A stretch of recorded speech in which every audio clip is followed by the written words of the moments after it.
There we go. We are on. We're live. Hi, Eva. How are you doing? And hi, Dan. Thank you for joining us today. The pleasure's mine. Thank you very much for having me. Yeah, doing great. Super happy to have you, Dan, with us. It has been a few years since we last met, and you have become a serious CBAM expert. So it's just the person we want to have for this conversation. I'm really, really thrilled to have you. I'm curious how much ground we'll manage to cover in 30 minutes. We tend to be efficient, so let's get started. Yes, This time, yes. we really had to look outside of our bubble, huh? When we were planning this, we were like, okay, how do we actually do this show that we really want to do? And thankfully, we found the person outside of our bubble who can Well, hopefully make sense of it I all. think with CBAM, it's really easy to talk carbonase and to focus on the nitty-gritty details. And as a result of that, most of the actual impact goes over people's head. And so it's like most EU policies really. It's quite there's a talent in itself just to even digest it to someone who isn't a CBAM expert. But hopefully we can do that in 30 minutes. It tends to be super technical, right? Yeah, that's the challenge. So, Sebastian, who gets started with the first question? I'm sure I you have mean, one. I have so many. My objective for today is basically to understand how can carbon removal fit into CBAM, specifically with a focus on the EU, but it doesn't just have to be EU, right? Because the beauty of CBAM, as far as I understand it, is that, yes, they will all be distinct from each other, but we could have many that share a lot of characteristics around the world. And so just that's kind of what I want to get to. I think it'd be good to start with a bit more questions on the EU CBAM. Like I'd love to just set the stage, like where is it at? Is it starting in 26? Is it starting in 27? Right? Like, and which countries are going to be hardest hit? Just to kind of understand, set the stage a little bit. Yeah, EU CBAM is going to start in 2026. That doesn't change at all. The best way to elaborate on the potential proposed omnibus changes is that CBAM in itself, the incurred cost is still going to be in 2026. It's simply the realization of that cost takes place in 2027. Think of cash flow, right? So the cash will flow out of your bank account in 2027, but the bill is going to be charged in 2026. Best way to explain it. Now, one of my many favorite topics of the CBAM is the result in the polarization of all these CBAMs popping up.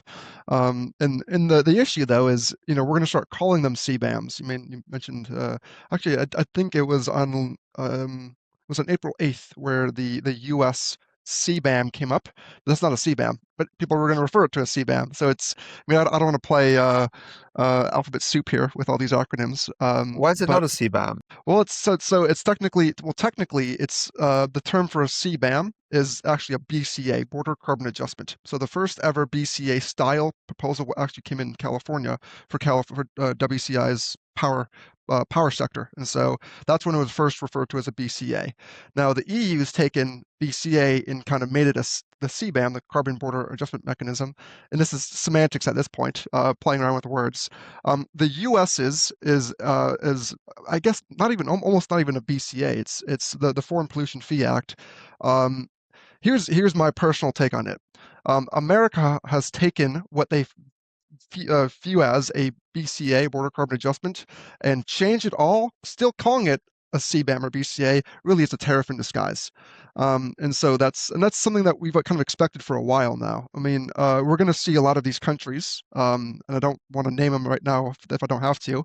They're going to incorporate CBAMs or BCAs, even though that's not what they are. They're just disguising it under the disguise of a green policy, really as a tariff. And now the way they do that, and there's a few pragmatic reasons and justifications of why they'd want to disguise it, WTO concerns and whatnot. But that's going to be something that we're going to see. So we're going to see actual CBAMs, such as the EU CBAM and the UK CBAM, and then we're going to see some policies that are going to take shape. They might have the title of a CBAM or a BCA, but in principle, that's not what they are. Mm. Real and fake CBAMs. Indeed, yes, yes. If it's not already complicated enough. But can I just one quick follow up there, because this is actually super interesting. If it's a fake CBAM, then the intention is just like a tariff, right? Like you Yeah. want to generate revenue from those imports. Yeah. So when I'm thinking about carbon removal, which was essentially reduce the amount of revenue that, say, the US could get, right? The whole point of integrating CDR is to reduce the CBAM obligations, I guess, for the companies exporting. So it wouldn't really make sense if I just want to use it like a So tariff. taking a step back, what is a real CBAM and a fake CBAM? Real CBAM, as we know, is to mitigate carbon leakage. Carbon leakage occurs when there's an asymmetrical cost via cost of carbon. In the EU ETS, if I produce cement and I'm large enough, I'm going to have a cost of carbon. My foreign competitor in Turkey won't. Therefore, there's an asymmetrical landscape. Now, this isn't just carbon. I mean, this is anywhere in economics. Think about automotive factories in Detroit in the 60s and 70s. They just higher costs, and so they went to Mexico and China just because it's cheaper. And so that's exactly what's happening in Europe. And one of the variables, of course, is the cost of carbon. Now, the US is going to, let's say, incorporate a BCA, but there's no federal cost of carbon. So a lot of questions arise. For example, when I try and levy a BCA in the US, what am I going to levy that cost on? Using the example of the EU ETS, well, right now an EUA is, call it around 66 euros, give or take. That is what that cost is. What's it in the US? And so that's why this, Foreign Pollution Fee Act, for example, in my eyes, it's not a real CBAM. It's not a BCA because it's not serving the purpose of what a CBAM should be, which is to level the playing field competitively as a result of a cost of carbon. And yeah, so that's why I don't see it as a real CBAM. Now, to make it even more confusing, though, so there's a handful of consultations of styles of CBAMs. I'm going to keep calling them CBAMs just because most people in the audience, I'm sure, or can identify what a CBAM is, other than the Foreign Pollution Fee Act. That's just the Republican one. The Democrats have one, the CCA. There's a whole plethora of these kind of different mindsets out there. And so what we might even see within a jurisdiction such as the US as various types of BCAs kind of fighting to actually win. And so as of right now, I mean, obviously the Republicans are in charge. And so one could argue that, I mean, even if I look at the current US Trade Representative, Jameson Greer, in his confirmation speech, he was mentioning US CBAMs, and the one where you could imply that he's referring to is the Foreign Pollution Fee Act. So that has more legs than its Democratic counterpart, but it's not already complicated enough. They have to make it more complicated, and yeah, so yeah. Okay, let's get into the CDR question, right? The topic of this session. If we take the EU CBAM, which the way I understand, the way it's trying to avoid carbon leakage, it's all about reducing emissions. Like that's the end goal. We want to have less emissions and we want to make sure it works. And then we want to make sure that globally we'll also have less emissions. Plus we don't have this competitive disadvantage because we have the price on carbon. How do removals fit into the picture that is mostly tailored to reduce emissions, or it already inherently works for both anyway? Yeah. So it's there's a few angles to answer that. So the very short answer that everyone wants, I'll get to it in about 30 seconds, which is if the EU CBAM wants to incorporate any kind of style of CDR, we have to not look at the CBAM, but look at the EU ETS. Article 1 of the EU CBAM is very clear that the policy is meant to strengthen, in many regards, mirror the EU ETS. So let's look at the EU ETS, what's going on with the CDRs. Well, that's actually your neck of the woods, because we all know the consultation is going on. Realistically, I'm sure there's better experts on talking about the percentage of CDRs being incorporated into the EU ETS. But, with a big but, once CDRs, or if they're incorporated into the EU ETS, then CBAM opens up. Then there's a precedent of that. Now, we have to understand that that possibility and timeline is maybe not something that could happen tomorrow. I mean, I could name about 15 different think tank studies on this topic. I'm sure you can too. And so the short answer for the EU CBAM is once and if CDRs are incorporated into the ETS, then they could be deemed as an acceptable rebate under the EU CBAM because they have to be equal and have to mirror the ETS. And let's say, so like typical default scenario that people assume is that we'll have some level of removals in the ETS from 2031 onwards. But then there are also some ideas out there that maybe we can still have kind of a piloting phase before that, and maybe for a specific sector. For example, specifically for aviation, because it's not actually covered by the EU's NDC. It's outside the target. There is no question around, domestic or not domestic target because it's outside of it. So let's say if you can use a percentage of CDR only for aviation emissions. Now, would that work? Well, so here's maybe a better example. Instead of looking at a sector, is look at a country. So let's say I'm Turkey. I'm looking at my own ETS to respond to the EU CBAM. And as of right now, the Turkish proposal is in Parliament as we speak. Potentially should be given the green light in the next week or two.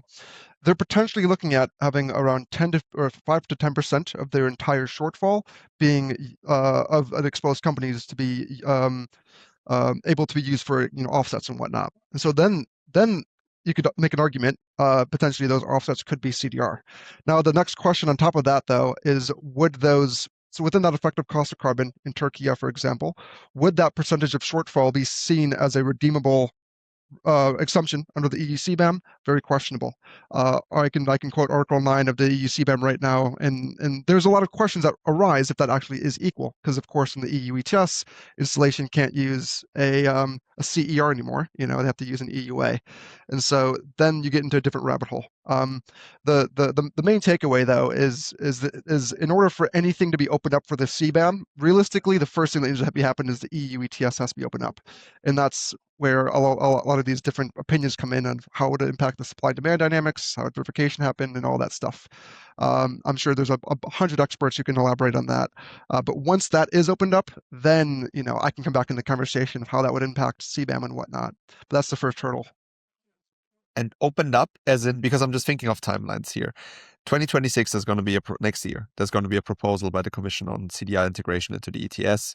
Then parliamentary process, it will take a while, right, until we actually have a decision, and then it would kick in 2031. So, what would be a realistic timeline when we can start seeing, at least have the discussion with concrete proposals for the CBAM?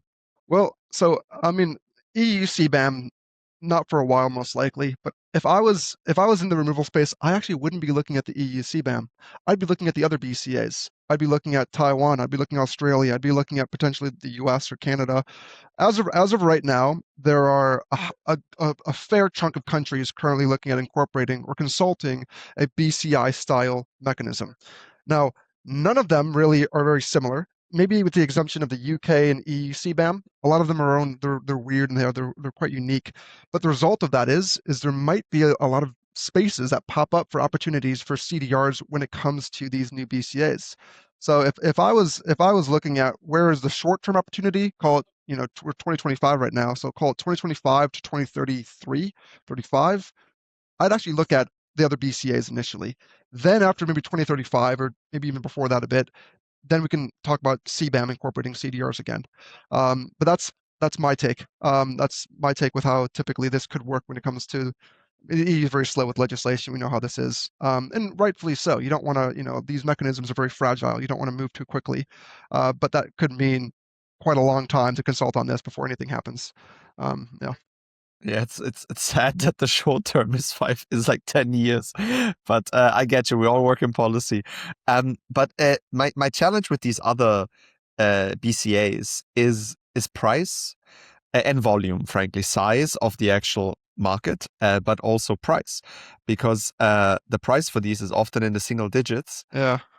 And in Europe, at least, we're at 70 euros. I listened to an excellent podcast you gave 2 weeks ago where you explained why by default the price for carbon will go up of these EUAs, right?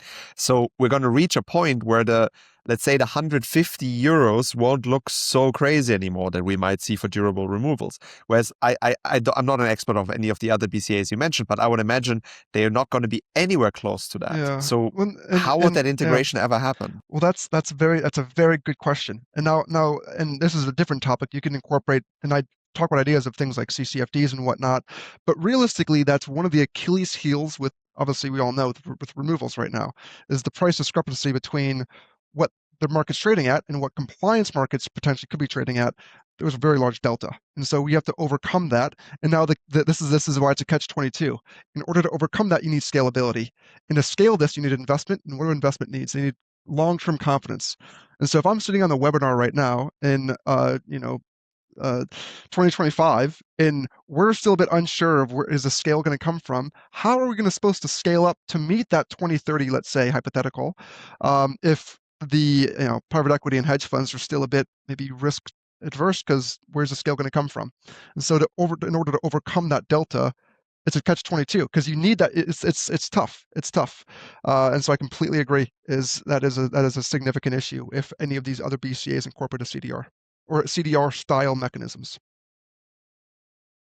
But so you've been working on CBAM now for some years. How much have you actually heard CDR come up? Or is this something that only the CDR community itself is looking at? It doesn't really factor in the mainstream discussions. The first question of if I'm Australia, I don't know, and I'm looking at a BCA, for example, I have a few options about what I can incorporate. One of the things I want, though, is once I incorporate that, is I want some revenue, right? And so let's say hypothetically I do incorporate CDRs. The state is losing potentially revenue, depending on how it's structured. And again, there's a lot of areas you can explore, caveats. And so for any member state, any jurisdiction, that is inherently is going to be one of the inherent issues that I would face from getting that almost a business case through Parliament, because I like any government, they like money, and so that is an issue. Now what they could design, for example, as well, we could only do CDRs, but from Australia, right? There's workarounds there, but that is going to be one of the main issues if you want to incorporate any kind of removal, not just into a BCA, but also ETSs and carbon taxes and whatnot, is potentially the dilution of revenue for that member state, depending on how it's all structured. So the conversations I've heard CDRs be mentioned, but with a lot of, well, what's this going to actually intake? And it's typically followed with money, because they want the money. Yeah, I can see that. But I do, I was at the cement conference last year, and I was the only CDR person there, and I gave a presentation on CDR, and it was really interesting because there was a lot of talk of CBAM, and there were a lot of Turkish representatives because they're one of the main exporter of cement to Europe, right? The main, clinker and cement to Turkey, largest. It's huge for them. Yep. And I saw a presentation that it said basically the CBAM would 7x the cost of something crazy of those exports. And they're super vulnerable to it, right? And so they are desperate for solutions. Like I'm sure many other countries, like I don't know, Egypt, other big countries that export to Europe, right? And so I'm just thinking, what are the steps? We spoke about the local BCAs, but from a European perspective, do we just have to wait 10 years, or is there anything we can do in between to kind of pave the way for, say, Turkey to reduce their burden and be able to export to Europe? The entire idea, and this is it's the way I'm going to frame it might come off as quite abrupt, but this is supposed to happen. So cost of carbon is supposed to get really expensive, potentially life or death expensive for industry, forcing them to innovate. Necessity is the mother of invention. And so what better way to have, CMAX, Lafarge, Wholesome and whatnot to toss money at think tanks and, everyone to find a solution if they don't have this crazy cost of carbon. And so the idea of Turkish, clinker exports into the EU going up by 400% by 2032, which is a reality, and that's something that you can model. You don't have to be a rocket science. There's a high likelihood of that. That's going to result in Chimsa and Medsim and all the big Turkish guys spending a lot of money in R&D. And then the R&D creates innovation. One of the things I always say is look at CCS and CCUS. One of the main business cases for a lot of the guys out there is the cost of carbon for why they want to incorporate that. And so then the argument is, would this innovation be happening if there wasn't pain? If there wasn't companies who are, potentially going under? A big sector is look at the EU chemical sector in the next 5 to 10 years. Out of almost, they're in a really tough situation, and so it's forcing them, especially EU fertilizer. It's forcing them to do desperately do anything to decarbonize, and that is where the best innovation occurs. And so that is the the silver lining of all this. And so hopefully, knock on wood, we have some amazing innovation. But if that's the only safety net you have, which is a hope and a prayer that we find a way of innovating, well, you're walking a very tight rope there, because what happens if you don't innovate? You kill your industry. And so that is the game they're playing. And that is sadly one of the implications of a cost of carbon. I like to say capitalism got us into this mess, i.e. industrial revolution, climate change. We need to leverage capitalism to get us out of this mess. The best way to price anything efficiently, the best way to create innovation is using a market, is using, McKinsey and BCG and all their really clever folks, is they will see a profit if they can innovate. I can't tell you how many meetings I have with startup cement companies and steel companies who've innovated this really cool, unique way to, slag or gypsum or something like that, that can save 30% of carbon. And their entire business case is they're saving carbon, and that's what they're going to try and make money on. But if you take that carbon away, that company wouldn't be there. So it's kind of a bit of both, I guess. Yeah. So pain is a feature, not a bug. Yeah. And if we tell them that, because one of the selling points of CDR integration into CBAM would be to smoothen the pain curve, right? Yeah. Because you could have much more cost-effective carbon removal solutions that are still too expensive to kind of ensure that you don't do the easy decarbonization, but they're still cheaper than some of the really hard to decarbonize last 10, 15, 20%. But what I'm hearing from you is maybe that's not what's wanted.